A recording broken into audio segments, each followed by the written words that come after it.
Então, olá, bem-vindos ao segundo Conversa de Fotógrafos. Para mim é um grande prazer ter aqui o Hugo Manita, o meu grande amigo. Prazer o meu, não? É um prazer estares aqui. Isto é uma conversa de amigos? É uma conversa de amigos, completamente. Não podia ser de outra maneira. Para mim, fotografia de recém-nascidos é algo porque eu tenho um mega respeito, porque sei o trabalho que dá, Não é porque fácil. sei o amor que é preciso para fazer como deve de ser. E tu para mim és exemplo Obrigado. disso. Assim que pensei no podcast, a gente falámos logo os dois, tu eras para ter sido o primeiro convidado. Também houve aqui assim uma questão de agenda. Cobraste-me 600 euros para estar aqui, eu paguei. Pronto, tinhas que ser. Desde logo tu aceitaste participar, eu quero-te agradecer por isso. Isto mais do que uma conversa sobre fotografia de recém-nascidos e fotografia num ponto mais geral, é com certeza, como estavas a dizer, uma conversa de amigos. Como é que a fotografia chegou até ti, Hugo? A fotografia chegou até mim, inicialmente não foi na área de bebés. Fui estudante de arquitetura e aí desenvolvi a vontade, inicialmente, de fotografar tudo o que tinha a ver com a área. Acompanhamentos de obras, maquetes. Então fui obrigado a ter uma boa máquina para fotografar, não sabendo fotografar. Então, ao princípio, a fotografia era mais um instrumento de trabalho do que propriamente pelo gosto da fotografia. Sim. Apesar de que eu, desde os 15 anos, que estou envolvido em turmas de artes e acaba por ser uma forma de expressão artística. Eu recuando ainda mais, eu acho que a paixão pela fotografia surgiu. Eu fui para uma turma de artes no 9º ano, com 15 anos, e eu lembro-me que o meu professor de uma disciplina que era arte e design, ele dividiu a turma em grupos e colocou uma vertente artística a cada grupo para desenvolver um trabalho. Então havia um grupo que tínhamos que construir uma tela e fazer uma pintura, havia um grupo que tinha que desenvolver algo na área da música, já sei que tu também trabalhas nessa área. Havia um grupo que ficou com a área da fotografia, eu fiquei com uma parte de desenvolvimento de desenho à mão livre. E eu, quando foi a entrega dos trabalhos, vi o trabalho daquele grupo que tinha feito com a área da fotografia. Fiquei com inveja de não ter ficado naquele grupo. Ficou aquele bichinho, a fotografia é muito giro. Fizeram uma fotografia a preto e branco, fizeram revelação, se calhar a minha paixão começou aí. Depois fui deixando maturar, até que tive que comprar uma máquina no curso de arquitetura. E aí foi-se desenvolvendo. Passei por várias áreas da fotografia até chegar às pequenas criaturas de 4 kg. Alguns, outros menos. Mas foi um pouco assim. E tu já fizeste fotografia de vários tipos. Sim. Ao longo destes anos, 17 anos, estávamos a falar que tu és fotógrafo. Vai fazer 17 anos, sim. O que é que tu já fotografaste em termos de assunto? Sim. Tive 4 anos inicialmente no desporto, fotografar desporto, várias modalidades. No Jornal do Benfica? Sim, estive no Jornal do Benfica. Os sportinguistas podem desligar agora. Agora começam todos a sair. Começam os sportinguistas todos a sair. Nisto vais ver, se tiveres o gráfico da audiência, começa a crescer, principalmente nesta altura. Tive 4 anos a fotografar no Jornal do Benfica, assim, depois surgiu, conheci o Alexandre Serra, que nós tínhamos falado antes do podcast,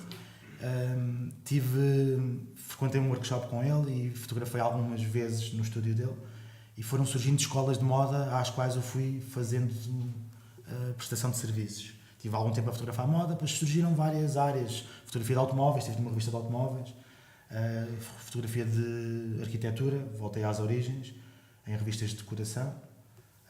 Foi tudo muito vago e muito passageiro. Nunca tive mais do que... O máximo que tive foi 4 anos a fotografar desporto, mas nunca tive muito tempo na mesma área, até surgir a área de recém-nascidos, que estou há 7 anos. Apaixonei-me. E o que é que te levou a... Tu és um caso raro em Portugal. Acho que em Portugal há muito o tentarmos ir a todos os trabalhos, tentarmos apanhar tudo. E tu és um caso raro de especialização ou de ultra especialização num determinado ponto. Porquê a fotografia de recém-nascidos? Eu acho que foi a fotografia de recém-nascidos que me escolheu a mim, não foi eu que a escolhi ela. É assim, eu se te contar que o primeiro, já fotografei quase 700 bebés, o primeiro bebé que eu fotografei, eu nunca tinha pegado num recém-nascido. Eu já tinha sobrinhos quando comecei a fotografar bebés recém-nascidos, mas até os meus sobrinhos, a minha irmã, quando me perguntava, queres pegar no teu sobrinho? Epá, isto vai-se desmanchar, isto parte-se. Eu não sabia pegar num bebé. Por isso não me podem dizer que eu decidi fotografar recém-nascidos porque pela paixão pelo recém-nascido, não. E nem foi na altura que tens tipo um filho e fotografar? Não. Geralmente acontece muito, e há até algumas entrevistas que eu dei para alguns órgãos de comunicação social, eles perguntam-me sempre isso, se foi a paternidade que me deu o clique para querer... Pá, nada disso, aquilo foi, como eu fotografei moda, inicialmente foi uma modelo que me conhecia, que ficou à espera de bebés e que me pediu para eu fazer a sessão de gravidez e a sessão de bebé. Deu-me um contacto a outras mães que ela conhecia, e eu comecei a não conseguir fugir da área. Eu sou sincero, eu não sabia pegar num bebé, não sabia fotografar bebés, não sabia acalmar bebés, não sabia nada de bebés, mas eu vi-me, lá estavas a falar, muitos fotógrafos vão a todas, né? Fotografam bebés, fotografam automóveis, fotografam moda, pela necessidade financeira. E eu, inicialmente, eu sou sincero que foi um nicho de mercado que eu vi. Aqui posso ganhar dinheiro, tenho clientes. É fácil divulgar, é fácil eu fotografar o teu filho, tu falares de mim ou outro, e ser uma autoajuda. Até que eu comecei a ganhar um carinho pela magia que é tudo o que envolve o bebê. Tu saberes que fazes parte da história de uma família, aconteça o que acontecer naquela família, o filho vai ser sempre aqueles. Eles podem, por exemplo, a fotografia de casamento, que é um bocado a tua área também. Sim. A tua fotografia amanhã pode deixar de fazer sentido. Sim. O casal divorcia-se, queimam as fotografias e aquilo é um ódio, rasgam, enfrentam um ao outro. Sim. Agora, de um filho, caso se separem, caso não se separem, continua a ser sempre o filho. É mágico tu saberes que eu passo por várias ruas. É um momento que, independentemente do que te acontecer na vida, aquele momento há de ser sempre um dos teus pontos altos. E depois assim, podem se esquecer do meu nome, podem se esquecer se eu era alto ou baixo, magro ou gordo, mas o meu trabalho vão guardar eternamente. E isso é mágico. E foi isso que me fez apaixonar por esta área. Eu posso confirmar isso porque fotografo muitos batizados de crianças que tu já fotografaste e eles têm lá as fotos para mostrar. Eles metem só no dia que tu vais lá, metem na parede, só para tu me contares. Eu chego lá a casa e vejo lá, pronto, o Hugo fez estas fotos. Isso é mágico. Eu tenho galerias de fotografia em várias ruas de vários pontos do país, não é? Porque as galerias são as casas das pessoas que é muito bom, é muito bom. E dentro da fotografia de bebés, tu desenvolveste aqui um estilo muito, muito próprio. Acho muito engraçado a maneira como tu fazes a abordagem da fotografia de bebés e como o trabalho todo que tu tens por trás disto. Tu constróis algumas das coisas que usas. Quase tudo, sim, quase tudo. Eu acho que aí também é o que me faz gostar tanto desta área, eu poder criar. Eu estudei arquitetura, não terminei o curso porque comecei a trabalhar em ateliês de arquitetura logo no início do curso e senti-me desiludido ao saber que eu não ia criar nada. Há 3 ou 4 arquitetos em Portugal que criam e o resto limita-se a adaptar construções em vários terrenos. E eu aqui vejo a oportunidade, se calhar, das poucas áreas da fotografia em que tu podes pensar numa ideia, numa história, construir os adereços, criar a cenografia e adaptar o bom posicionamento do bebê dentro dessa história, criar uma personagem. E foi isso que eu tentei fazer. Tu consideras que cada set que tu fazes de fotos é uma história que estás a contar à volta do bebê? Sim. Tu deixas que os pais te guiem nessa história? Ou seja, tu tens um trabalho prévio com eles de saber o que é que eles gostam, o que é que... Sim, para construir depois as histórias? Às vezes o que acontece é os pais têm ideias, mas que às vezes não são, em termos fotográficos, execuíveis. E eu optei por criar um leque vasto de vários cenários e várias histórias e dar à disposição dos pais para escolherem. Neste momento tenho 12 histórias, 12 cenários, e desses 12 os pais escolhem cada cenário depois tem um custo extra, escolhem os cenários que querem que eu leve, porque torna-se inviável levar também os 12 cenários. Eu tento, claro que depois as sessões acabam por ser orgânicas, às vezes partimos de 2 cenários que os pais escolheram e acabamos por ter ali no canto uma cadeira que foi o avô que construiu e eu olho para aquela cadeira já com o caruncho, não é? Comer a madeira e digo, esta cadeira tem história na família? Tem. Então podemos usá-la, podemos. Então eu acabo por desconstruir o cenário todo e coloco ali uma cadeira e faço uma fotografia que não tem nada a ver com a história inicial. Mas que acaba por deixar a história do cliente entrar também. Por isso, claro que eu sou receptivo às opiniões dos clientes. Não sou o artista supremo, não é? Chego ali e eu é que mando. Nem poderia ser, porque o filho não é meu, o filho é deles. Não é só a minha história que conta. E tu falaste no levar. Eu sei que tu tens estúdio, mas tu, a maior parte das sessões que fazes é no cliente. Recém-nascido, só no cliente. Só faço no cliente. É muito mais difícil para mim, levo a casa às costas, mas para o cliente não há dúvidas que é muito mais tranquilo. E para o próprio bebê também. É uma agitação, é o veste, despe e sai, vais para um estúdio e estás num ambiente que não é o teu. Eu apercebi-me ao longo destes 7 anos que os bebés, apesar de terem uma semana de vida, conhecem a casa, conhecem a própria casa. Eu já tive pais que vieram de longe para fazer uma sessão em estúdio. E o bebê via-se que estava espantadiço, assustado, estava com medo. E em casa tudo mais tranquilo. E foi isso que te levou então progressivamente a optar ir antes à casa do cliente. Sim. Presumo que isto do ponto de vista logístico implique... É terrível. implique mobilizar... É terrível, eu levo pneus, aviões, barcos, vasos, cestos, depois a iluminação, o material de fotografia é tramado. Mas acaba por ser mais fácil no final, se eu contrabalançar e meter numa balança a dificuldade do transporte com o sucesso da sessão, acaba por valer, porque é muito mais fácil de fotografar, até porque os próprios pais estão mais tranquilos na própria casa. Estão de roupão e chinelo, estão calminhos, transmitem tranquilidade ao bebê e eu consigo trabalhar mais calmamente do que se eles estiverem no meu estúdio. Notas que isso depois, Noto, em termos de trabalho final, compensa? Noto, sem dúvida. Como é que é uma sessão típica em termos de timing, em termos de material que tu fazes? O timing estás-te a referir ao timing de idade do bebê, o intervalo de dias? Também, sim. Ou o timing de duração da sessão? Comecemos por aí. O intervalo o target em termos de idade do bebê. É assim, recém-nascido, o termo recém-nascido, segundo tenho lido e segundo me informam até médicos, é até aos 28 dias de vida.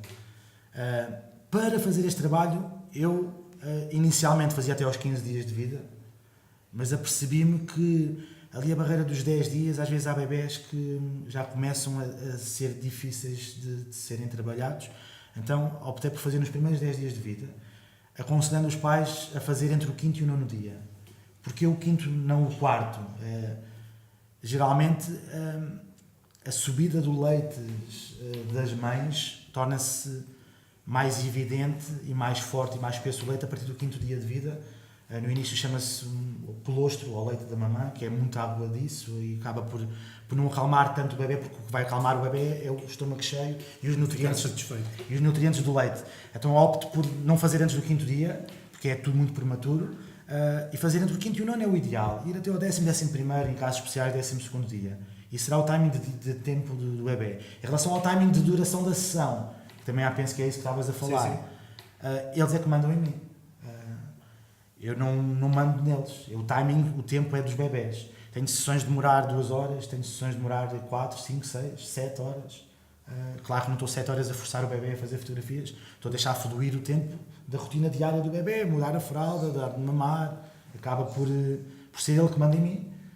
Quando ele estiver disposto a ser fotografado, eu fotografo. É um pouco assim. Isso implica... Bem, tu tens aqui uma... Tu tens que ser biólogo, médico, fotógrafo, psicólogo. Sim. Psicólogo também, sim. Tens que reunir estas condições para inteirar-se disto tudo. Quer dizer, não pode ser uma pessoa ir completamente de olhos fechados, fotografar um bebê, sem saber toda esta logística e toda esta preparação que é preciso ter. Sim. E acho que isto é um exemplo grande de fazer fotografia por amor, porque acho que isso nota-se nas tuas fotos, acho que há muita paixão e muita entrega aqui naquilo que tu fazes. Sim, eu acho que, eu falo muitas vezes com os clientes sobre isso, eu acho que se eu não amasse aquilo que fazia já tinha desistido, porque Estávamos a falar, tenho sessões de demorar 7 horas, por exemplo. 7 horas em ambientes quentes. Eu peço para aquecerem previamente a sala onde vamos fazer a sessão. 7 horas de joelhos, 7 horas em posições que rebenta as costas a qualquer um. 7 horas a pingar suor, 7 horas a desidratar e a beber água. E 7 horas a tentar acalmar-me para evitar o stress, para não transmitir o stress ao bebê. Eu às vezes dou por mim a pensar, eu se não gostasse tanto disto ia para casa e nunca mais fotografava bebés, porque é difícil.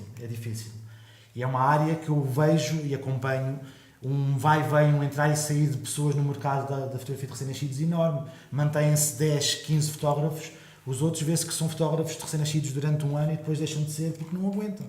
Não, é tramado. Uma criatura pequenininha de 4 kg dá cabo de um homem com 110. É verdade, é muito difícil, E é muita paixão. E cada dia que passa, maior paixão eu tenho por estes bebés, que são todos meus. Tenho 700 bebés hoje em dia. Tenho 700 filhos, não percebo nada. Pois também. Pronto, és do Benfica, és do Níquel. Se és do Níquel, a gente perdoa-te o facto de seres do Benfica. Pá, tinha que ter algum defeito, sou um gajo porreiro, tinha que ser... Epá, eu tenho a noção que tu não fazes muita publicidade do trabalho que fazes, que isto é muito viral, digamos assim. É muito trabalho... Ou seja, os clientes gostam tanto do teu trabalho que os clientes são a tua publicidade, não é? Eles passam o teu trabalho uns aos outros. É assim, eu gasto uma fortuna a pagar aos clientes. Não, acaba por ser... Para já é assim, eu acho que é um nicho de mercado que é fácil o próprio cliente ser o teu meio condutor de publicidade. Porque é normal, por exemplo, cada vez mais há aulas de preparação para o parto, por exemplo, e tu fotografas uma grávida que está num grupo de preparação para o parto em que tem mais 10 grávidas ali. E que leva... Eu faço questão no dia da sessão... usa-se muito também agora nos casamentos, acho que há muito essa moda, que é fazer a edição no próprio dia de alguma parte do trabalho, porque eles estão ainda com o espírito à flor da pele. Então eu no próprio dia da sessão edito sempre 4, 5 fotografias e envio para o cliente, e a cliente sei que no dia seguinte tem uma aula de ginástica de preparação para o parto, vai mostrar às colegas todas. Eu edito as fotografias que eu acho que têm maior impacto, e digo, olha lá o que eu fiz ontem, assim, deixa-me dar o contacto do fotógrafo. Eu sei que nesse dia, colegas, porque eu vejo, não é? Vejo, olha, foi a Sandra que me deu o teu contacto. Depois, 5 minutos depois, há outra que diz, foi a Sandra que deu o teu contacto. Então eu no dia da primeira aula de preparação para o parto tenho 5 ou 6 clientes que me vão procurar. E não sinto necessidade de fazer publicidade por isso, porque elas próprias vão fazendo publicidade. Isso que tu dizes, eu acho que é uma dica de marketing espetacular para nós fotógrafos. Uma coisa que o José Cruz diz, e que eu concordo plenamente, é que quando nós, e ele fala especificamente da fotografia de recém-nascido, mas eu acho que de uma forma geral se aplica a todas as fotografias, não a fotografia comercial, mas quando tu tens fotografia de pessoas. Porque aqui tem que haver fator humano. O José Cruz costuma dizer que nós fotografarmos e fazermos fotos para os pais desta criança, para um casal que se vai casar, estamos a preencher uma necessidade emocional. Sem dúvida. E quando tu envias fotos no próprio dia para o cliente, em que foi o dia emocionalmente que criou a ligação com o cliente... Ainda estão a viver a sessão. Exatamente. Eu acho que isso é muito importante. É um e é uma coisa que que eu mesmo noutro tipo de fotografia passei a fazer também. É importantíssimo. Eu confirmo isso. Muitas das vezes nos casamentos, nos batizados, chego a casa, estou a descarregar as fotos para o computador e vou logo no Lightroom ali fazer uma pré-seleção das 3, 4 que eu gosto mais e acabo por enviar logo para o cliente. É importante. E de facto, enviares no próprio dia ou uma semana depois faz toda a diferença no impacto que aquilo vai causar no cliente. Faz, porque eu vejo, por exemplo, escolho 3 fotografias e envio no dia da sessão.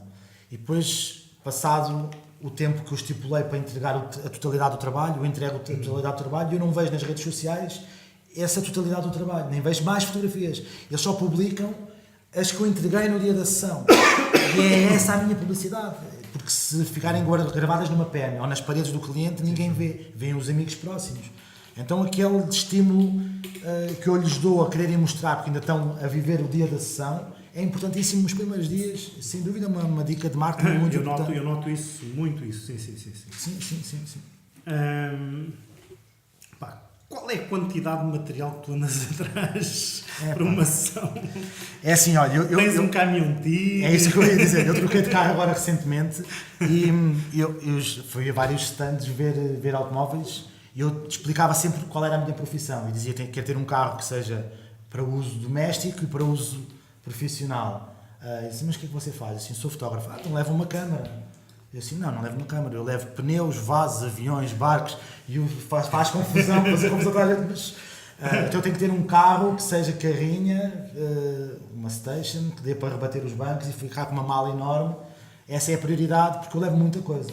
Levo vários tripés, cabeças de flash, softboxes, câmaras, levo imenso material e depois a logística dos próprios adereços, que são tudo adereços físicos. Aqui não há montagens, não há edição em Photoshop. Às vezes há pais que me levam até ao quarto, por exemplo, do bebê, em que eu não tenho espaço nenhum para fotografar, tenho o berço e eles dizem, então deitamos aqui o bebê, você fotografa aqui o bebê, depois faz a montagem, não é? E assim, não, isto não há montagens, eu tenho no carro todo o material que eu vou usar para fotografar o bebê, porque tenho que levar mesmo tudo.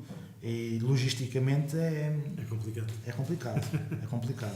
E sem assistente ainda mais complicado.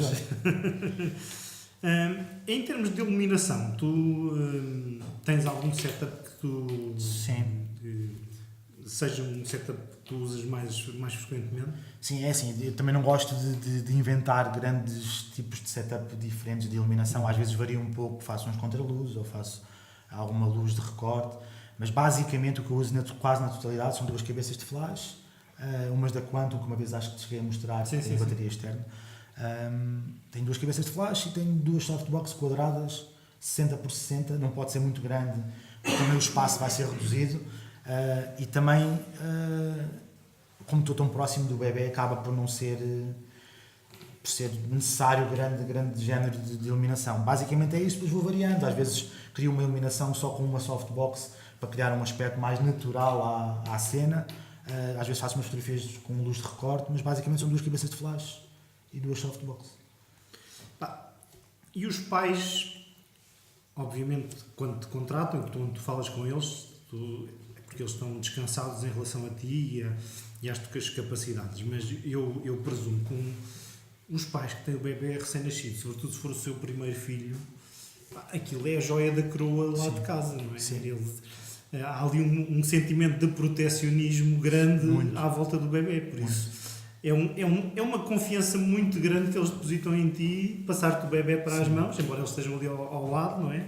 Mas implica eles confiarem muito em ti, não é? E porque tu é que pões o bebê, tu é que fazes... Até fralda já mudei. Pronto. Assim, eu acho que o início da minha carreira em fotografia de recém-nascidos, a minha luta nem era tanto mostrar a minha fotografia, mas mostrar a minha aptidão para saber lidar com bebés. Eu saía mais satisfeito de uma sessão fotográfica ao ouvir da parte dos pais a dizer o Hugo é impecável com o meu filho, do que simplesmente dizer adorei as fotografias do Hugo. Porque se forem falar bem da minha fotografia a outro casal, não é tão importante como se falarem bem, tipo, há de ver como é que o Hugo tratou o meu filho. E se tu vires os comentários que eu tenho na página do Facebook, falam das fotografias, claro, porque é o que se vê, mas se lês atentamente os comentários, tu vês que falam muito insistentemente da forma como eu lido com o bebê. Isso é importantíssimo. E é importante também a abordagem inicial, quando tu vais começando a montar o setup, montas o primeiro cenário, a iluminação, fazes os testes de luz, medes a iluminação, tu estás constantemente a falar com os pais e constantemente a contares histórias passadas que comprovam a tua aptidão perante o bebê. Por exemplo, contar histórias de bebés que estão irrequietos porque os pais estão ansiosos e que eu tive que acalmar primeiro os pais para conseguir acalmar depois o bebê. Isso tudo faz com que eu lhes esteja a dar um sinal como que diz, vocês têm que se acalmar primeiro para depois eu acalmar o vosso filho. Então no fundo eu vou, enquanto estou a montar as coisas, vou poupando tempo e vou-lhes ensinando a estar calmos. Quando sinto que eles começam a ficar calmos, vamos falando da sessão, mas falo muito pouco de fotografia com os pais, eu falo do bebê, falo da fisiologia do bebê, falo de problemas de saúde do bebê, falo de diversas coisas que tenham a ver com o bebê e ensino-lhes pequenas dicas que eu vou aprendendo ao longo dos anos de como acalmar um bebê. problemas de saúde que eles possam vir a ter, que eu já ouvi, já tenho o feedback e o background dos outros pais que me falaram, o meu filho teve icterícia, o meu filho teve isto, o meu filho teve aquilo. Então eu acabo por absorver tudo. És um conselheiro. Sou um conselheiro, frisando sempre que sou fotógrafo, não sou médico, porque eu não entendo assim tanto, né, mas vou tentando entender. Então vou tentando ter uma conversa à parte da fotografia para acalmar os pais e eles sentem-se confortáveis com isso, sentem que está à altura de mudar o bebê para as mãos. Eu acho que isso é um skill, uma capacidade que eu acho fantástica. Vais desenvolvendo todos os dias. Porque uma coisa é a parte técnica e pôr as luzes e ter os fundos, e outra coisa é esse teu à vontade com os bebés, que eu acho que para mim, que não faço isto com a frequência que tu fazes, que me preocupa muito. Não é fácil. Ter um ser de 3 kg à minha frente e ter à vontade para sabes que tu também tens que estar calmo. Sim. Eu noto diferença, por exemplo, os primeiros bebés que eu fotografei era muito mais complicado do que é hoje em dia. Eu hoje em dia chego a surpreender-me comigo mesmo. Imagina esta situação. O bebê está a chorar, o pai diz-me que se calhar não vai dar para fazer a sessão. Logo no início, estou a montar tudo, eu deixo-os falar com calma, vou montando as minhas coisas, porque sei que o bebê não vai chorar um dia inteiro, só se estiver doente. Se estiver doente eu também não o fotografo. Então imagina estar a chorar ao colo do pai e o pai a chocalhar o bebê. Tens que dormir. E eu olhar para ele assim não vai dormir, mas tudo bem.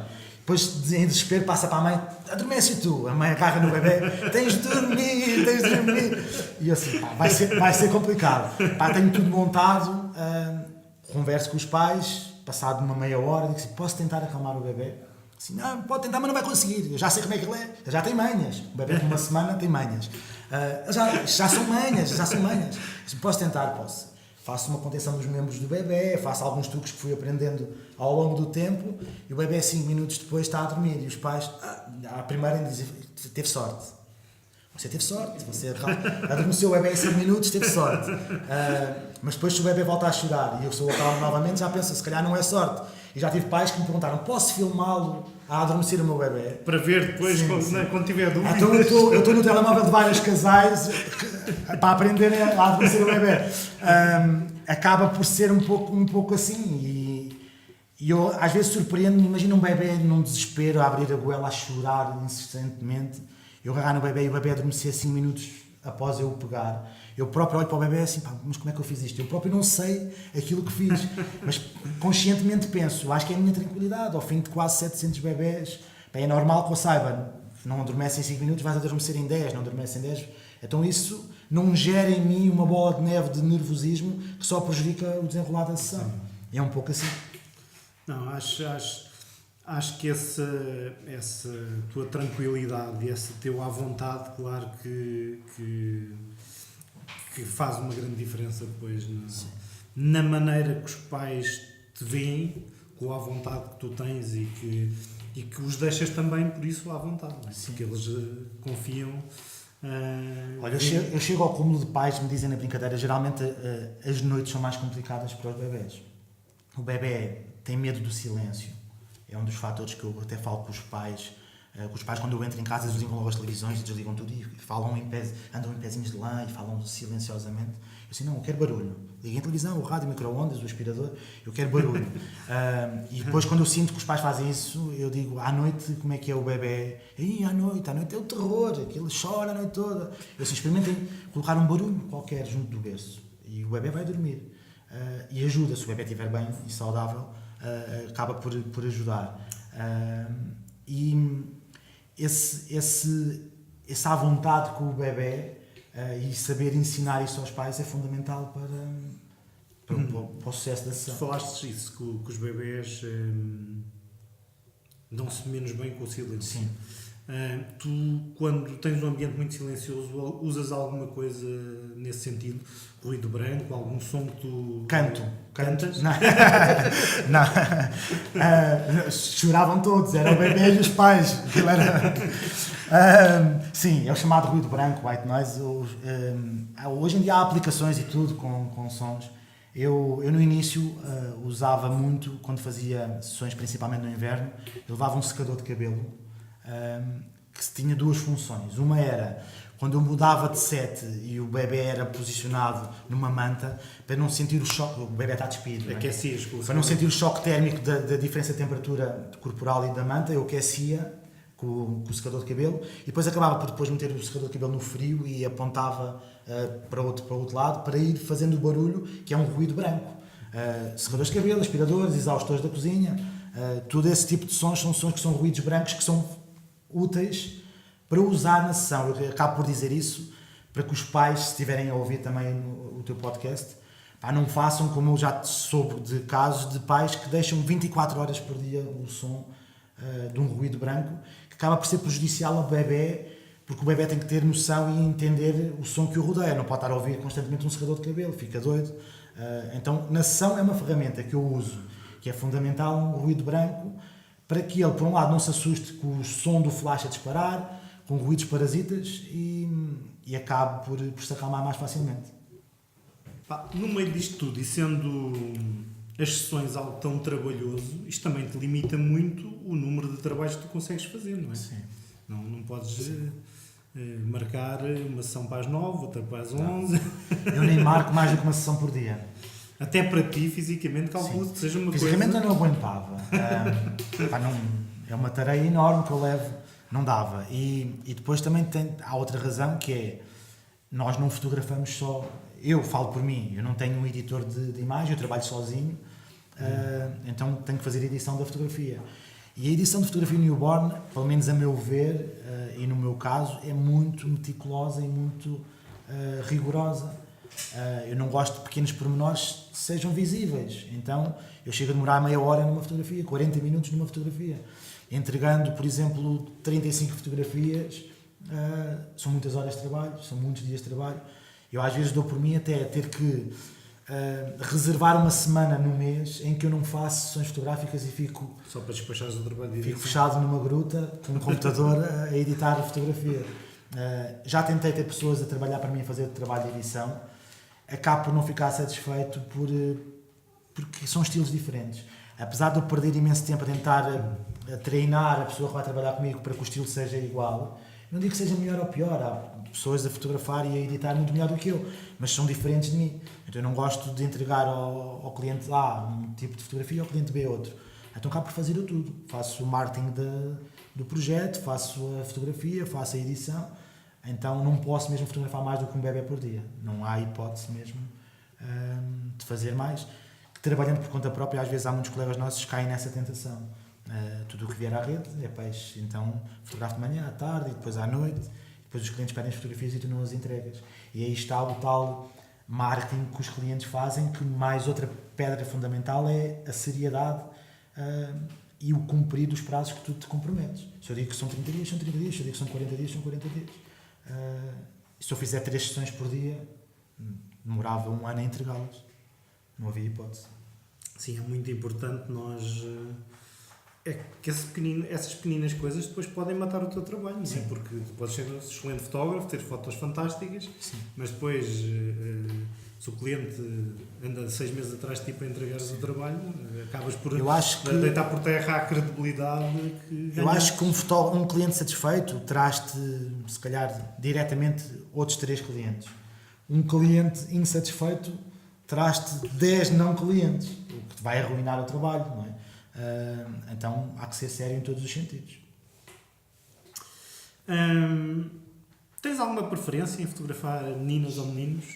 Não. Apesar de que... Ou notas que uns dão mais trabalho que outros? É assim, eu acho que é capaz de ser alguma ideia errada da minha parte. Eu acho que a menina torna-se mais difícil. Eu acho que é mais sensível. As mulheres são sempre mais temperamentais. São terríveis. Eu acho que, mas depende, já tive meninas que pareciam que estavam anestesiadas do início ao fim, mudava de roupa, mudava de cenário, mudava de adereço e sempre a dormir, como já tive meninas que foram um inferno em termos, um inferno, coitadinhas, não é um inferno, mas mais complicadas, mas eu noto que em percentagem talvez seja mais sensível. É mais sensível, por exemplo, imagina, às vezes estou a fotografar um menino, está com a fralda suja e às vezes ele não acorda que tem a fralda suja e tem que ser eu a acordá-lo e digo assim, não, vamos parar a sessão, eu sinto que ele não terra ou fralda suja, vamos parar porque eu não quero que o bebê esteja sujo. A menina, basta sentir-se ligeiramente úmida a fralda e chora. Quase todas, claro que... Então acaba por ser mais complicado, não é? No sentido mais trabalhoso e mais demorada a sessão numa menina do que um menino, na generalidade, mas nem sempre. Não há regra. E as poses? Porque às vezes é uma coisa que faz confusão aos pais, não é? Mas o meu filho vai... Dizem que o bebê não pode estar deitado de barriga para baixo e agora vamos deitar o bebê de barriga para baixo para as fotografias. Claro que há posições que, não estando a ser vigiadas, são perigosas. Eu acho que foi nesta semana, acho que enviei-te um exemplo de um fotógrafo que cobra dinheiro por fazer aquilo. É impressionante. Há um fotógrafo que cobra dinheiro por fazer aquilo. Aquelas fotografias em que coloca o bebê deitado de bruços, com a cara a sufocar e os pais ainda lhe pagam para ele fazer aquilo ao filho.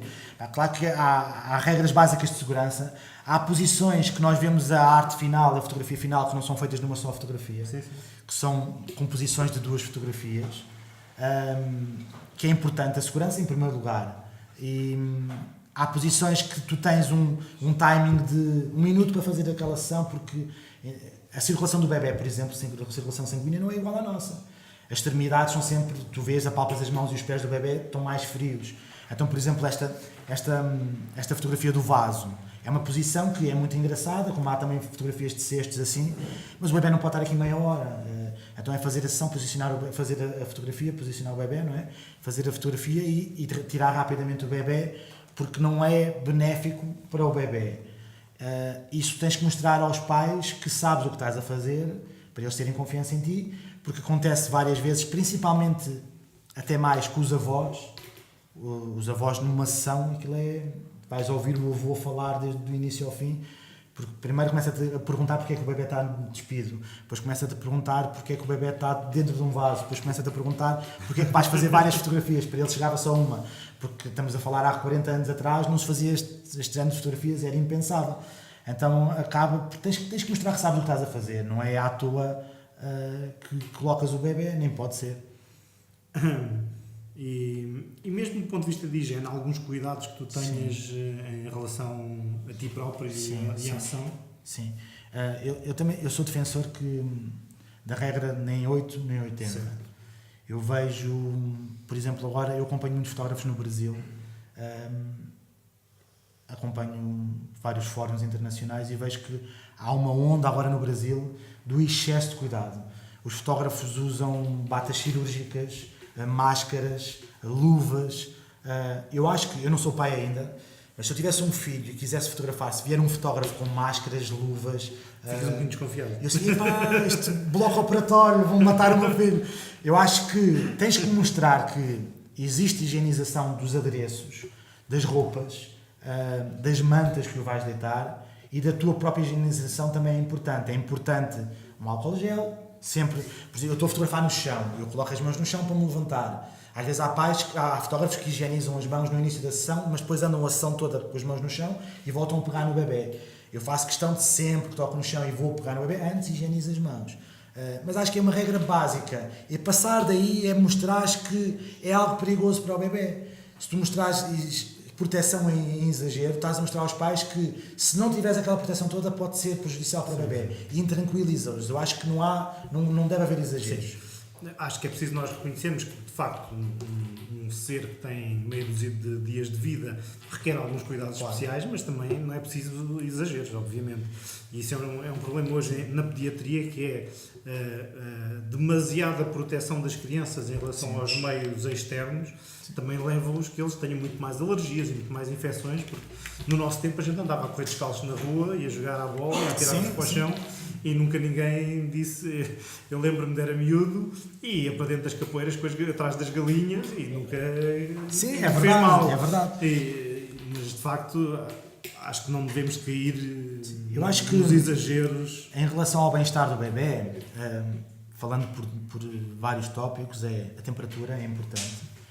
É importante a umidade. Às vezes as pessoas esquecem-se da umidade, falam só tem que estar 25 graus a sala, mas depois colocam aquecedores que secam o ar. Ambientes muito secos acabam por ser prejudiciais ao bebê.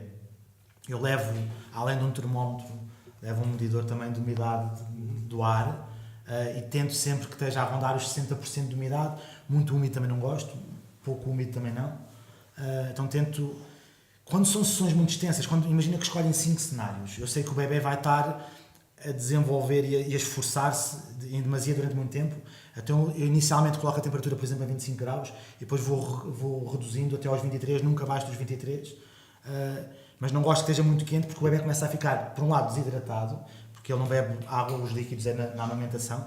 Então eu não quero que isso aconteça. Então tenho cuidado com umidade e temperatura. Depois, a higienização que estava a dizer das mãos. Um facto que acho que é engraçado e que é engraçado falarmos é, no dia de uma sessão de recém-nascido, eu não uso perfume. Eu acho que todo o cheiro que seja irreconhecível perante o bebê é dar-lhe um sinal de intranquilidade. Então eu não levo qualquer género de perfume porque eu vou pegar no bebê, vou acalmá-lo, se sentir um cheiro de estranho vai se sentir desconfiado e com medo. Ter cuidado com as unhas, as nossas unhas, ter cuidado com o relógio, não usar relógio. Eu, a primeira coisa que faço é tirar o relógio no dia da sessão para não arranhar o bebê em algum movimento. E basicamente são esses os cuidados. Depois é ir entendendo o que o bebê nos vai transmitindo. Se precisa de parar, se não precisa de parar, se precisa de mudar a fralda, se precisa de comer. É ir ao ritmo dele. Ele manda em mim. É muito isso. Há pouco estávamos a falar da nossa evolução pessoal como fotógrafos e de sermos muito insatisfeitos com o trabalho que fizemos no passado. Sim. Embora nós olhemos para estas fotos e vemos coisas lindíssimas. Não mostres. Tu estavas a dizer que hoje olhas para isto e já ficas um bocadinho... Sim, são fotografias antigas, são fotografias que têm 4 anos. Olha, essa fotografia é muito gira, a história da fotografia. Com o cãozinho? Sim. Que o cão já era velhote nessa fotografia e acabou por falecer meses depois de eu a ter feito. E eu acho que a única fotografia que têm do cão com o bebê é essa. E lá está, é um marco na história da família desse bebê. Eu acho engraçado. Mas isso estavas a dizer em relação à evolução, eu noto isso em termos de posicionamento, em termos de própria composição. Eu não gosto de ver essas fotografias, por exemplo. Não gosto de ver fotografias que fiz a semana passada. Eu acho que a minha melhor fotografia é a que vou fazer amanhã. Mas isso acho que é produtivo e benéfico. Tu queres evoluir. Eu acho que sim. E há pouco estávamos a falar aqui fora das câmaras disso. Eu acho que isso... E acontece-me a mim também o mesmo com outros tipos de fotografias que faço, que é nós chegarmos a casa e cada vez gostamos menos daquilo que fazemos. E eu acho que isto é um sinal de evolução. Há pessoas que ficam preocupadas. Chegam a casa e só gostam de 3 ou 4 fotos. O que é que eu fiz de mal? Não, acho que estamos a fazer bem. Quer dizer que nós estamos a ser muito exigentes connosco próprios. E há pouco falavas do teu processo de edição e de teres outra pessoa a fazer as coisas. Eu compreendo perfeitamente, porque eu acho que quem é exigente ao nível que nós somos tão picuinhas com determinadas coisas, mesmo que a gente não corrigisse essas coisas, os clientes provavelmente não iam notar a diferença no trabalho final, mas tu fazes fotos que também tens que as gostar. Em relação a isso, a ser picuinha as suas fotografias, vou dar um exemplo. Um fotógrafo não tem férias, não é? Eu pelo menos não tenho. Eu vou de férias com um portátil atrás para editar fotografias. A minha mulher mata-me porque quando ela vê eu arrumar a minha mala, não é? E meter um portátil, ela assim, não vamos ter férias, porque eu vou trabalhar nas férias. Então o que é que me acontece? Eu trabalho com um ecrã de 27 polegadas em casa e quando vou de férias não levo um ecrã de 27 polegadas, levo um portátil. Faço a edição num ecrã de 15 polegadas e quando regresso de férias vou agarrar nas fotografias que tive a editar durante as férias e vou ver no ecrã, no monitor de 27 polegadas. Eu quase que choro a ver aquilo que eu não editei que devia ter editado. E a minha mulher diz-me, mas é assim, 90% dos clientes não têm um monitor de 27 polegadas. Então eles vão ver, que é uma pena, grande parte vai ver num tablet ou num telefone. Eu tenho tanto rigor na edição e depois eles acabam por ver num telefone. E a outra grande parte vai ver num monitor no máximo de 15 polegadas, 17 polegadas.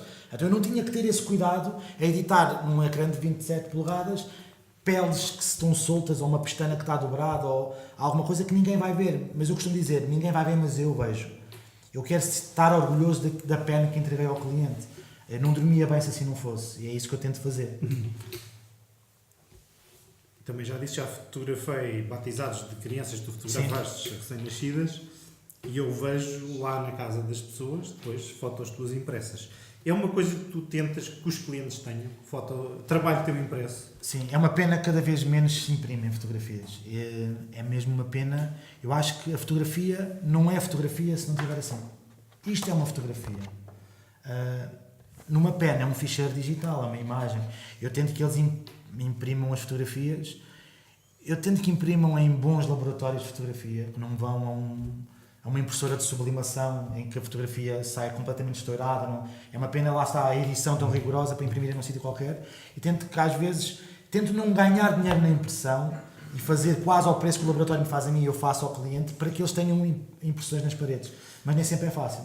Guardam no computador e esquecem. Há muita tendência de nós, quando digo nós, digo os clientes, querem o resultado da ação como algo em formato digital, mas que é uma coisa muito efêmera, não é? O computador vai à vida um dia, exatamente. O disco pifou e todo aquele trabalho perdeu-se.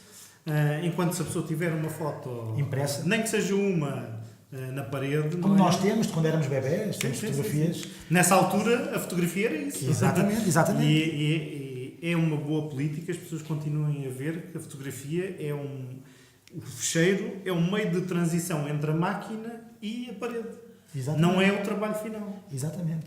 E é diferente, eu agarrar em 5 ou 6 amigos e mostrar o meu trabalho impresso, é diferente de eu agarrar num tablet e dizer aos meus amigos para verem no tablet. Mesmo o impacto emocional é completamente diferente. A pessoa chegar lá e ter uma foto grande impressa... É como um álbum, por exemplo, uma pessoa agarrar num álbum e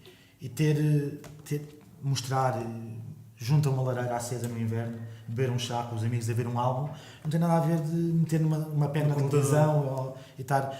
Eu, por exemplo, quando vou à casa de um amigo e me mostro um vídeo das férias, eu adormeço no sofá. Eu acabo por me cansar de estar a ver. Agora, se me derem fotografias para a mão, eu estou a palpar as fotografias e acabo por as sentir. Eu acho que é importantíssima a impressão. Bem, Hugo, convido-te a mostrar-nos aqui esse álbum e comentares um bocadinho. Olha, isto é um álbum também já antigo, como eu estava a dizer. Isto é um álbum que é uma réplica de um álbum que eu entreguei a um cliente. Assim. Sim. Também.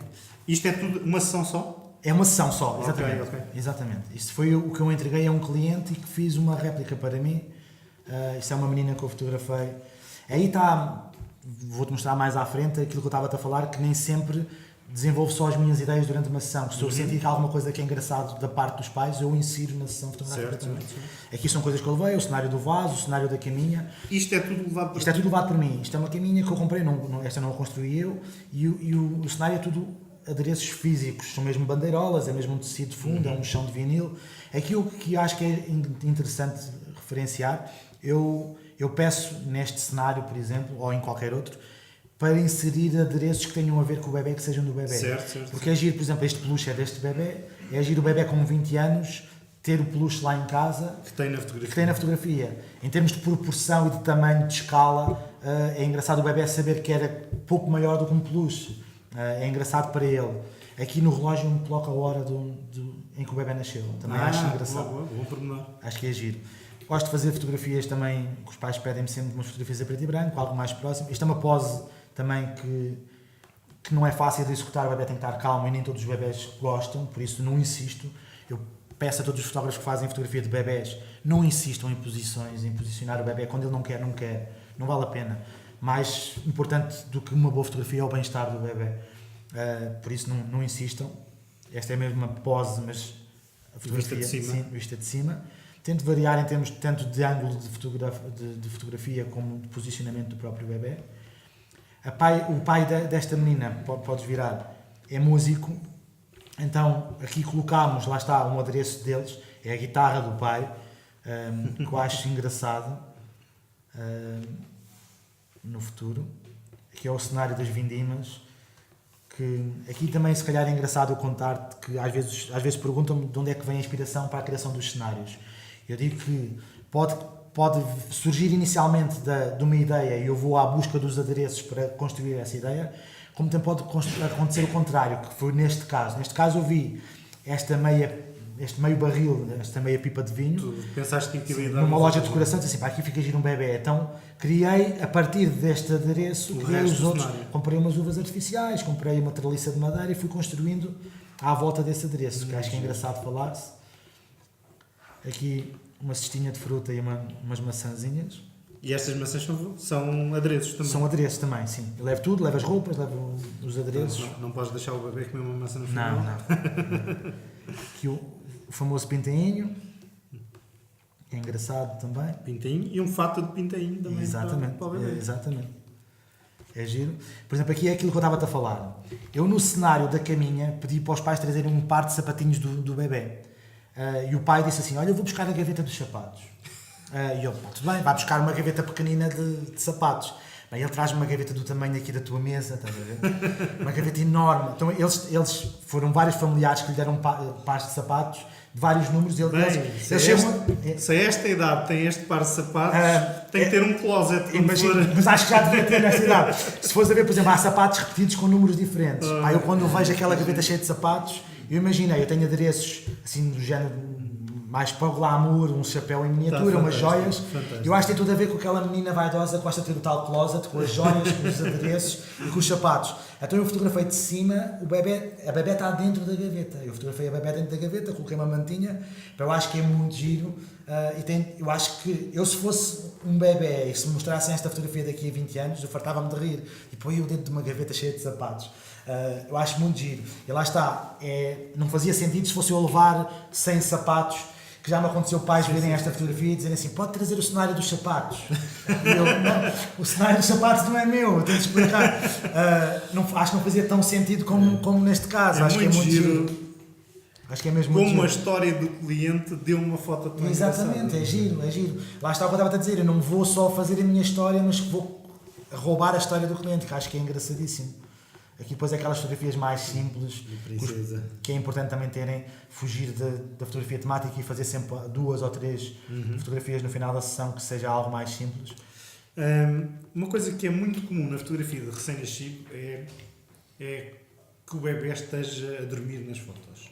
Tu tentas também ter fotos com o bebê com os olhos abertos? Não, só no final da sessão eu faço fotografias com os pais e eu não me importo que ele esteja acordado, pela razão de que o pai ou a mãe que o está a pegar é que lhe vai conter os membros superiores e inferiores. Sim. E que o vai impossibilitar de movimento. O porquê de eu não querer que ele se movimente numa fotografia não é por se tornar perigoso, mas sim, eu acho que esteticamente não é tão agradável ao olhar, e vocês veem fotografias feitas com bebés acordados a levantar a cabeça, por exemplo, eles fazem umas caretas de esforço. É tudo menos aquilo que eu quero transmitir na fotografia. Eu quero serenidade, calma, tranquilidade. E o bebê às vezes fica a fazer umas caretas estando acordado. E então acaba por não ser tão apelativo ao olhar como uma fotografia do bebê tranquilo e a dormir. Além de que um bebê acordado tu não o consegues posicionar. Ele é que se posiciona como ele quer. Claro. Eles têm muito um reflexo em que esticam os membros superiores e inferiores à procura dos limites do útero. Tu dás por ti, se já fotografaste bebés também, quando o bebê se assusta, estica as pernas e os braços, fica assim esticado. Eles ficam com medo de não haver limites.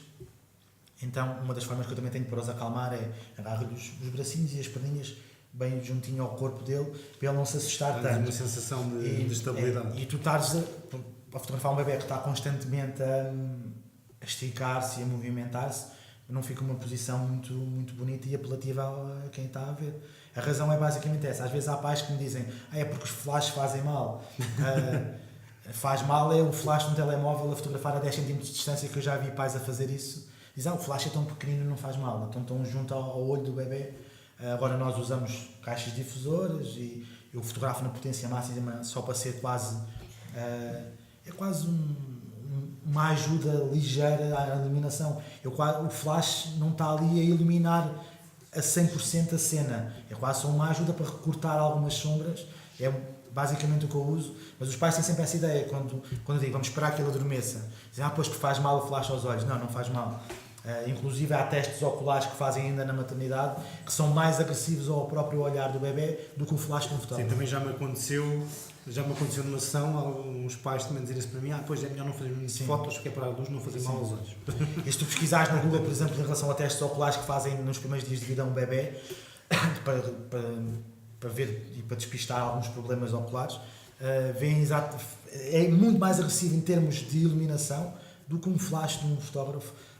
3 metros de distância com caixas difusoras é potência mínima, não há dúvida que não faz mal nenhum. Por isso os pais podem estar tranquilos, que não há problema. Bem, eu gostava aqui de deixar oportunidade para as pessoas que estão aqui a assistir para fazer perguntas aqui ao Hugo. Já falamos tanto que eles adormeceram. Então, perguntas, dúvidas? Posso eu também perguntar-lhes alguma coisa, não é? Sim, dizer pergunta lá.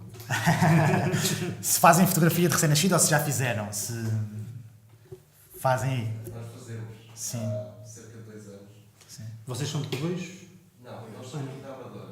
Olha, eu sou de Mãe Martins, é perto. É perto, relativamente perto. Temos que combinar para Vocês passarem lá é que nos são de dois. Correios. Estamos nessa área também e eu tenho um percurso muito similar ao que comecei no design gráfico Sim. na faculdade do IAS. Sim, Fiz sim. a disciplina de fotografia e de vídeo também.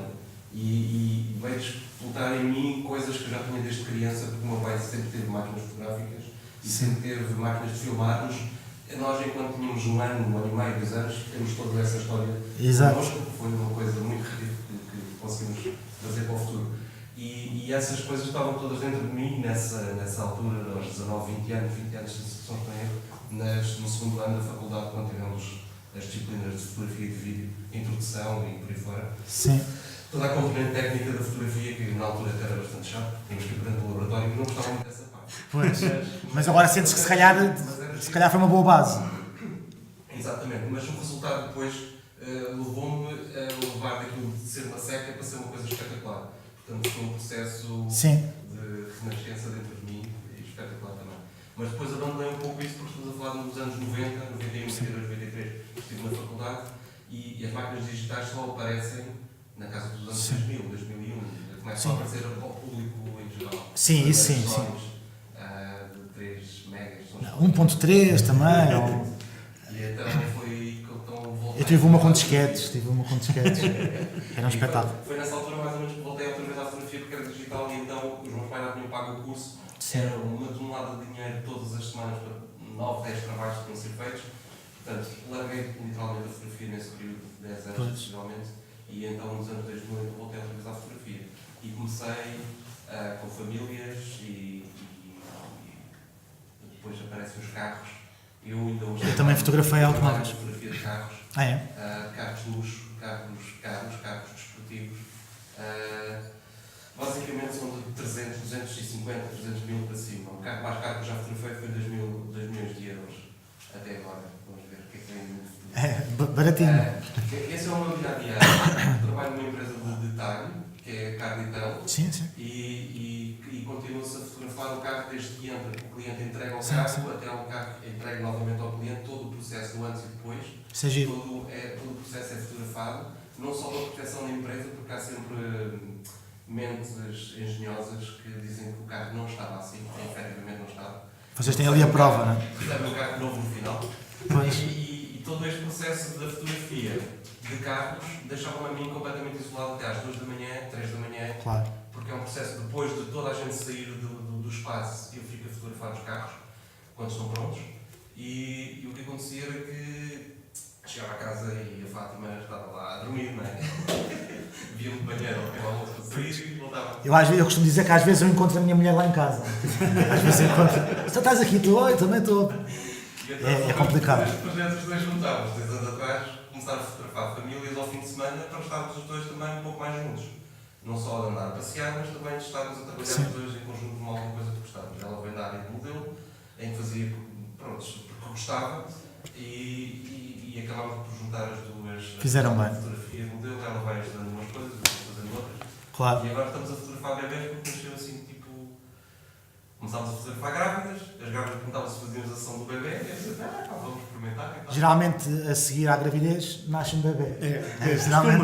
Costuma acontecer. Por isso fazes bem fotografar os bebês. E as coisas foram surgindo assim, e hoje praticamente estamos a fotografar grávidas e bebês. Sim. Com pai 80%. Sim. 80%. E dúvidas que tenhas, eu acho que ias falar, depois eu é que te fiz uma pergunta, mas podes fazer a tua pergunta então. Dúvidas que tenhas em relação a esta área? É assim, nós estamos a aprender, estamos a fazer isto há 2 anos, Mas estamos a aprender todos os dias. É isso que eu ia dizer, vais aprender sempre, eu estou a aprender também. E o que está a falar das coisas está a fazer, umas nós fazemos inatamente, outras também vamos a estas formações e outras que vamos fazendo e acompanhamos também nos blogs brasileiros e americanos, essencialmente estes dois. É importante. E a Fátima consome isso praticamente bem à noite, sempre tem um tempinho. E eu estou a editar. Mas é importante, é importante. Sabes que eu sou muito rigoroso em relação a horários, faço tipo um horário diário. Eu tenho horas para consultar trabalhos de outros colegas. Eu acho que é importante todos os dias nós absorvermos 1 hora de fotografia. Mas não é preciso ser só de recém-nascido. Fotografias de casamentos, fotografias de automóveis, fotografia. É importante desenvolver as aptidões visuais. Eu até faço uma coisa engraçada, que é um exercício que até vos convido a fazerem, que é, todos os dias eu coloco numa pasta 5 fotografias que gostei de ver nesse dia e 5 fotografias que não gostei. Guardo. Amanhã volto a fazer a mesma coisa com outras fotografias e passado 1 ano vou rever aquilo que eu não gostava há 5 anos e aquilo que eu gostava, para ver se houve alguma diferença e se houve alguma evolução em relação ao meu olhar.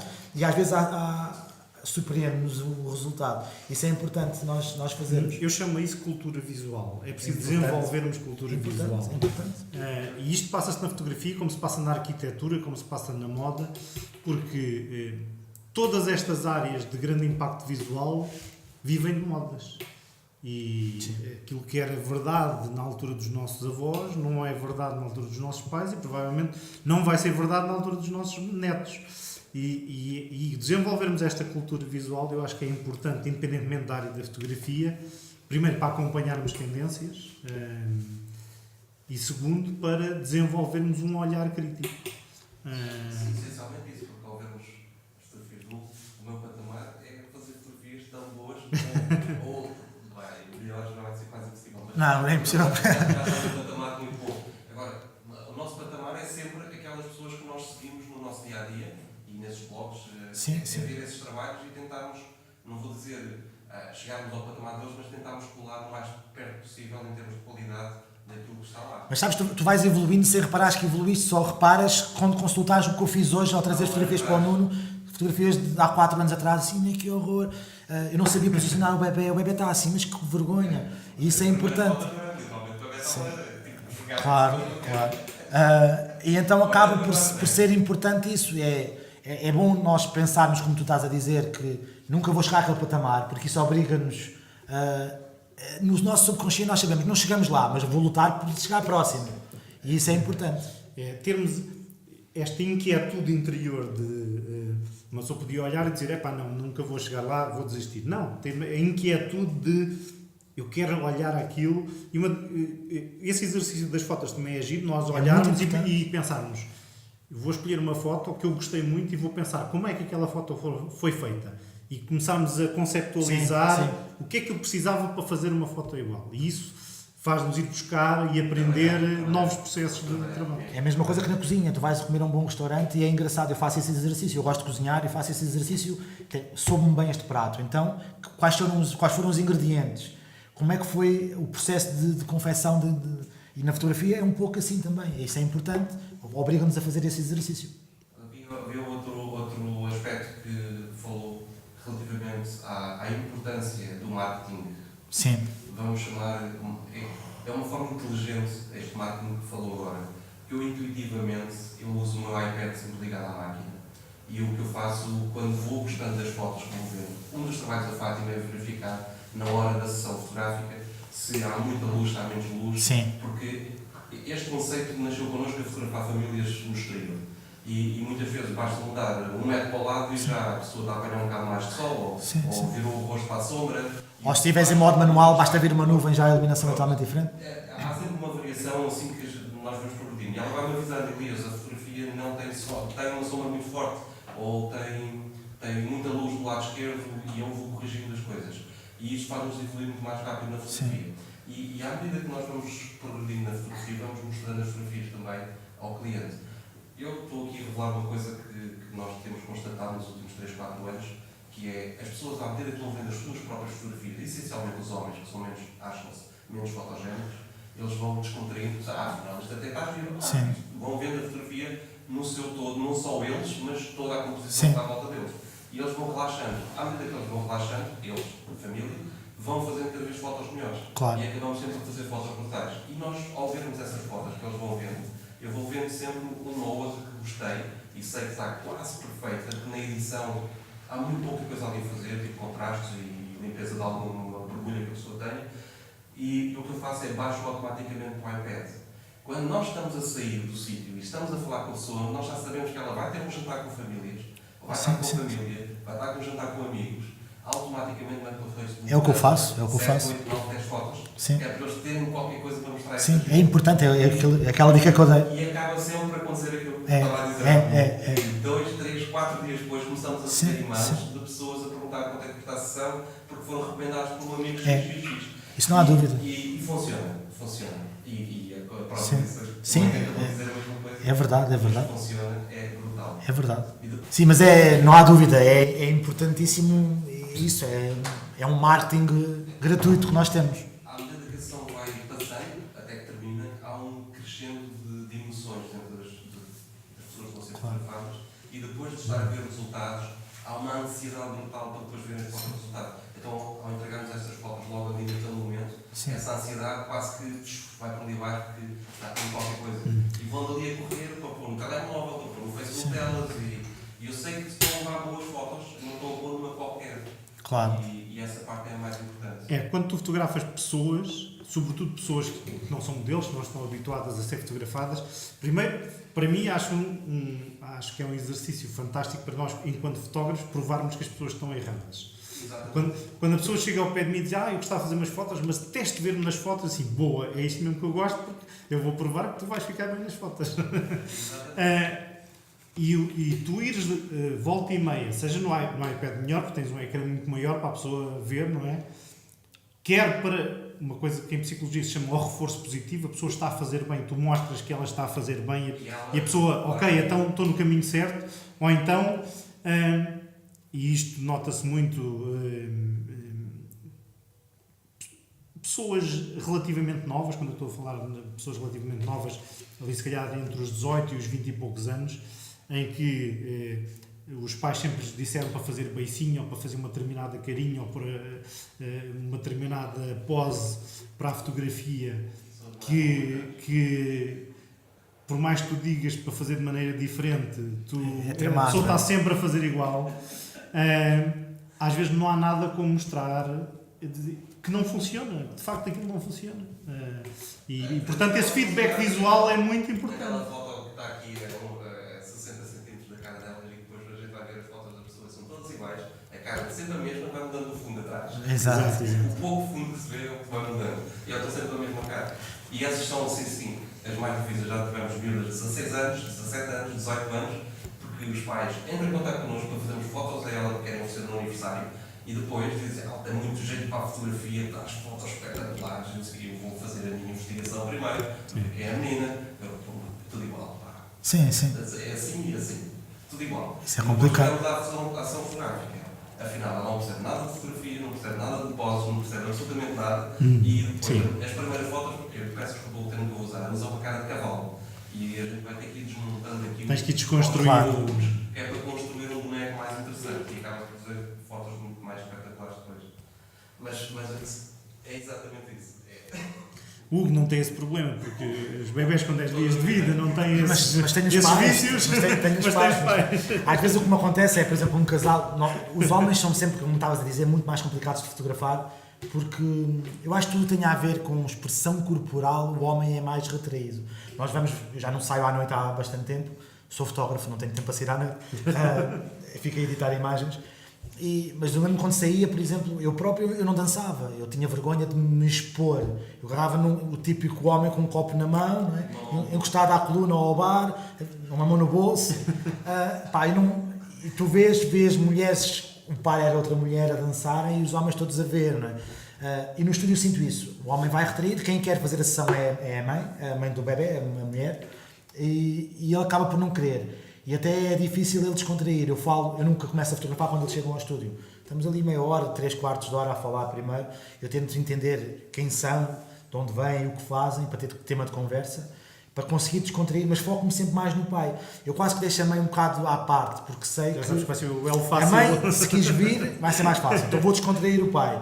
E acabo por ir falando com o pai, e tenho uma história engraçada de um pai que disse abertamente que não gostava nada daquilo, só veio por causa dela. Isso, eu às vezes até lhes digo, pergunto se tem alguma sessão fotográfica dos pais deles, quando ele estava na barriga da mãe, que é impensável há 30 e tal anos atrás, não é?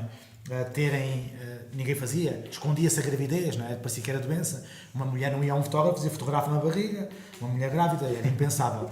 Então começo a abordagem por aí, mostrar-lhes que estão a fazer história para o próprio filho e estão a oferecer uma sessão ao filho, e depois vou então a tentar saber o que o pai é, o que o pai faz, o que o pai gosta, para tentar descontrair o pai. E tenho uma história gira que é, um pai tinha uma oficina de preparação de motas.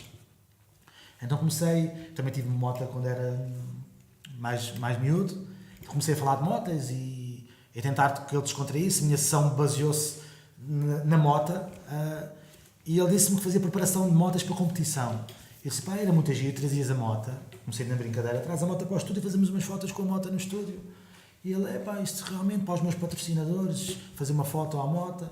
Assim, quando é que podes fazer isso? E eu, então, quando tu quiseres, traz a moto, marcamos já no próximo sábado. Então, no sábado seguinte, tive lá o homem que não queria ser fotografado, com a moto, a fazer fotografias. Eu a querer acabar a sessão para me ir embora almoçar com a família. E ele, espera aí, agora fazemos o meu com o capacete aqui. Agora não, agora vou-me sentar. E depois eu tenho uma máquina de fumo. Estava motivado. Eu liguei uma máquina de fumos, fiz fumo à volta da moto, e ele, para porreiro, agora vou montar em cima da moto, agora vou tirar o casaco, vou pôr o casaco. Acabou por ser, vejam lá a diferença, uma pessoa que não queria ser fotografada, eu tive que o mandar do estúdio embora, assim, sai por favor, acabou a tirar a moto. Isso é importante, a empatia com o cliente, e estamos a fotografar pessoas. Não... Eu gosto muito desse desafio que estávamos a falar, quando vejo que a pessoa tem ali alguma relutância em ser fotografada, ou porque acha que não é bonita, ou porque tem um complexo qualquer. Eu costumo ensinar isto nos meus workshops, que é uma coisa que em psicologia se chama o teste do espelho. É pôr uma pessoa à frente do espelho e tu vês para onde é que ela olha para si própria, para ver qual é que é a parte que a pessoa se sente desconfortável com ela própria. E às vezes, muitas das vezes aproveito isto quando, por exemplo, é uma mulher e está a ser maquiada e percebo quando ela está virada para o espelho que qual é o consegues foco perceber o que é que a pessoa tem receio. E também gosto de falar nisso com os clientes, que eles me digam o que é que gostam mais deles próprios, o que é que não gostam, porque é que acham que não ficam bem nas fotografias. E também tenho uma história engraçada de um casal que veio aqui ao estúdio para fazer uma sessão de gravidez, em que ela estava toda motivada para a sessão e não sei o quê, e ele não quis acompanhar nas fotos. Não quis acompanhar nas fotos, eu disse, mas veja lá, tentei trazê-lo para a fotografia. E a páginas tantas, ele diz, mas olha, se não se importa, então vou fazer uma foto. Só uma foto, porque eu queria uma foto para o perfil do LinkedIn. E disse, pronto, tudo bem. E ele disse, sabe, é que eu por acaso era uma pessoa que era extremamente magra, careca, e tinha os olhos muito encovados, tinha de facto... ficava com muita sombra sempre aqui da parte de baixo. No Photoshop meteste cabelo e tiraste as orelhas. Não, mas fiz aquilo que eu faço muitas vezes para fotografia de beauty, que é usar um refletor por baixo para encher as sombras. E até pedi à mulher para lhe segurar naquilo. Disse, olha, vem aqui agora fazer minha ajudante, minha assistente, e fiz a foto com e sem, e o senhor viu a foto, a diferença de uma foto, e disse, nunca me tinham tirado uma foto onde eu achasse que ficasse bem. Pronto, a partir daí estava conquistado para a sessão. E depois até a mãe, a mulher, ficou sentada a ver a cena. Acabou por ser só ela. Não, de facto, criarmos a empatia com o cliente e desmistificarmos e desconstruirmos às vezes algumas ideias que... Sabes, a mim aconteceu-me, tu há bocado estavas a dizer que nós vamos aprendendo todos os dias, e eu cheguei a um ponto que queria aprender mais e estava a ter poucas fontes onde ir aprender. Então comecei a estudar outras áreas, inclusive em marketing, tanto digital, redes sociais, aprender o funcionamento, como de própria relação com o cliente. E eu dei por mim a ler artigos que me ensinam a fazer coisas que eu aprendi a fazer sozinho. Sem me aperceber, era empiricamente eu fazia. Por exemplo, receber um cliente no estúdio, não ir e rapidamente para o spot de foco para fotografarmos e estabelecer uma conversa. A tal empatia com o cliente é importante. Mas também é importante o contrário. Importante é terminar a sessão e não se despedir a correr do cliente. Foi um prazer, pá, vais-te embora que eu tenho outro cliente e eu quero ganhar dinheiro. Não, é um serviço gourmet em que o cliente é o foco principal. Por isso é que eu também só marco uma sessão por dia. Eu, se tiver uma grávida para fotografar de manhã, tenho essa manhã toda para a grávida, 3, 4, 5 horas se for preciso. Se o cliente estiver a falar, se falar tanto como eu que gosto de falar, e tiver uma hora a falar, eu estou uma hora a ouvi-lo, mesmo depois de terminar a sessão, mesmo tendo a minha família a mandar mensagens a dizer estás uma hora atrasado para o almoço. Eu fico com o cliente, espero que o cliente saia calmamente, espero que o cliente se coloque no carro, que arranque, e só depois é que eu saio do estúdio, que eu não quero que ele me veja sair do estúdio logo após eu ter saído, porque fica no ar a ideia, ele veio cá receber-me, recebeu o dinheiro, fez o trabalho dele, não por paixão, mas por dinheiro. E agora que já está tudo feito e tem o dinheiro no bolso, vai-se embora. Não, isso eu fiz empiricamente sem ninguém me ensinar. E é engraçado depois em livros que ensinam a relação com o cliente, ensinarem-me a fazer isso. É engraçado nós evoluirmos constantemente e é importante a relação com o cliente, é fundamental, principalmente na nossa área de fotografia de recém-nascidos. É importantíssima a relação humana.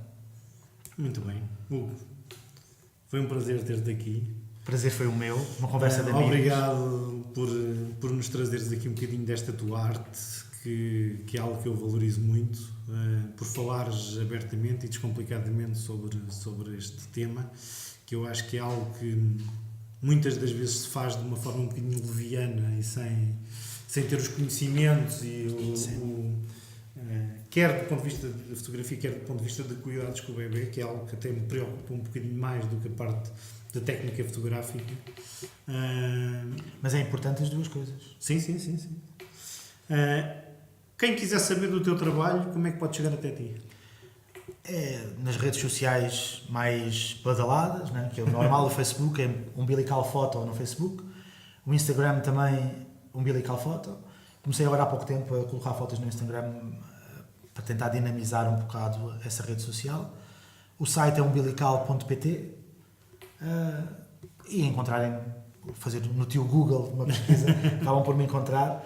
E eu sou, como tu me conheces bem, uma pessoa que gosta de partilhar aquilo, o pouco que sabe, pouco ou muito, não interessa, mas gosto de partilhar, numa área em que é complicado às vezes encontrarmos colegas que saibam partilhar aquilo que falem abertamente. Sim. O que fazem. Por isso eu desde preços, por exemplo, uma coisa engraçada também é nós fotógrafos escondermos os preços. Há muitos fotógrafos que escondem, parece que é mistério. Tipo, qual é o preço de uma ação? Por mensagem privada. Não contem a ninguém.